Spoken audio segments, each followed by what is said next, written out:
Good morning, everyone, and welcome to our daily word. It's the beginning of a new week, this February the 7th.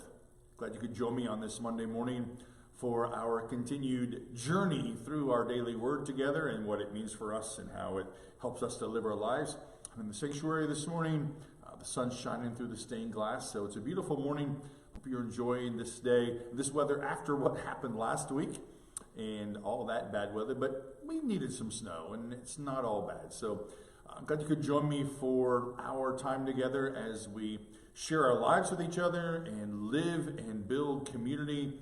And this morning, as we talked about what it means to have hope and how hope abounds in us. And it's a really amazing, cool thing for us to think about how hope abounds in our lives and what it means for us to have hope as we live our lives. So yesterday, I had the pleasure, yesterday morning when we were here for worship, it was Scout Sunday, and we shared our time with the Boy Scouts, and we heard from 4 boys who were worship leaders, and of course Cindy, who helped with worship leader, and we all heard also from Cindy and Mike Kaiser about us being the charter organization, and there's such hope in that, you know, and I think about the little ones who were up here for the children's message, and I used the one little boy yesterday when I said, what's an important thing your parents have taught you? And he was sitting to my left, and he said that they taught him how to dance, and of course he danced a little bit for us. In the afternoon, Jen and I went to Dorothy Love to lead chapel service at Dorothy Love, and Jen played beautifully, and we sang, and we actually had a decent crowd. They ran out of bulletins, which they're not used to doing. And I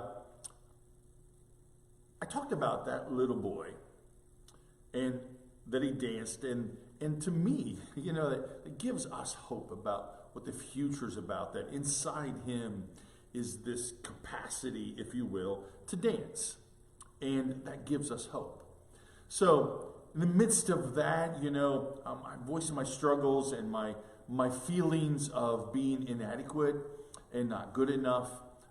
When we got done at Dorothy Love, I sang our Speak O Lord song and I preached, and the compliments were so great, and the man who was kind of the lead person handing out bulletins and took up the offering, he said to me, "Boy, you have been gifted in amazing ways, not just one way, but many ways." And I thought that was pretty cool of him to say, in the midst of me feeling pretty inadequate. So, and this morning I finished my pre-admission phone call, and assuming that my COVID test is negative on Wednesday, my surgery is a go on Monday of next week, a week from today, and I'm just glad to get that out of the way. So, thinking about hope, 1 Peter, and we hear this one verse where he gives us an interesting idea about hope. Once you have your minds ready for action and you are thinking clearly, place your hope completely on the grace that will be brought to you when Jesus Christ is revealed. Hope. Hope has walls. You know, and hope is, even though it sometimes seems like our arms aren't long enough to reach them, hope has walls, and God, in the midst of our lives, wants to stretch us and wants to help us to reach as far as we can for hope in our lives. Now, that's not always easy, because sometimes if you're like me, you know, hope seems far off.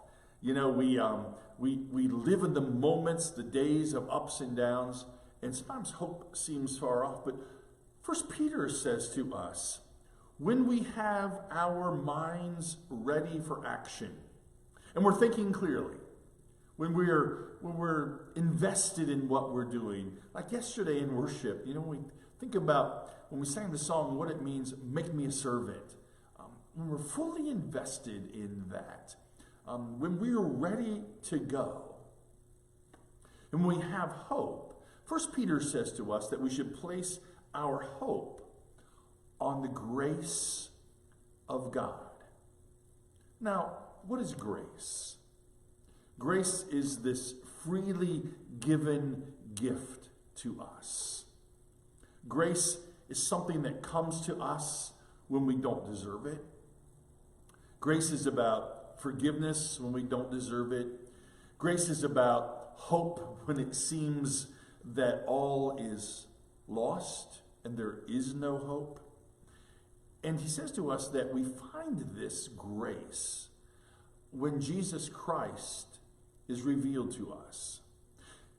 Now, I believe that Jesus is revealed to us and gives us hope, not just in when we have this encounter with God as we do.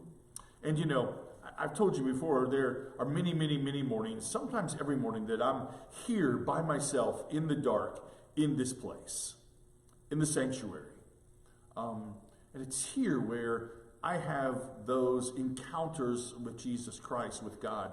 And it's here that I'd like to hope that the veil between me and God is thin, and that God can hear my cries and my pleas for help and my longing for hope.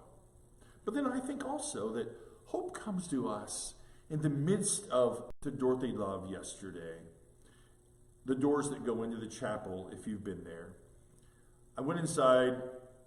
The man introduced himself to me who was handing out the bulletins. And right away, a couple who I've known for a long time, who I didn't know had moved to Dorothy Love, the husband immediately stood up to greet me. I've known them for, I don't know, 30 years. I spent time with them in Florida, at their place in Florida. And we had this big, long conversation. And I find in the midst of that hope, that God is gracious enough to meet these people, and we meet these people in our lives. So hope comes to us, and the walls of hope are textured, and sometimes the walls of hope are comfortable, and sometimes the walls of hope are painful. But God wants to stretch us and to help us in finding ways of hope as we live our lives together. And so, friends, you and I, as we share in community, and I find this great gift of community that we share in together with each other, hope is abundant. Hope is in and around and through us and in us.